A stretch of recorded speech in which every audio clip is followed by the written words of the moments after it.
به آمادبان فرهاد تروشی پارێزگارê Duhokê û tevaya rêveberiyên dam û dezgehên hikûmî yên Sinûrê parêzgehê. Kombonek bo çareserkirina qeyranên nûkên Herêma Kurdistanê hate sazkirin. Wekû diyar hikûmeta Herêma Kurdistanê daxwaza harîkariyê ji rêxirabê nîvdewletî kiriye bo derbasbûna herêmê ji van qeyranan. Çunkî pitiriya dam û dezgehên hikûmî berhingarê qeyranan bûyne û kartêkirin li ser karobarên wan yên rojane jî hatîne kirin.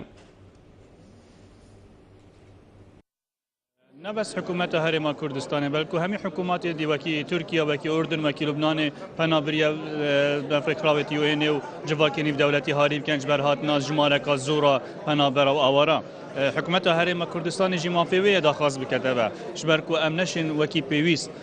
پیتوین یت همی اوارا و پنابرا و خلق خوجه هرما کردستان جب جب کی نوج بر قیران یک دیف کی امرو که ام کردستان توش ریب ریبوینه و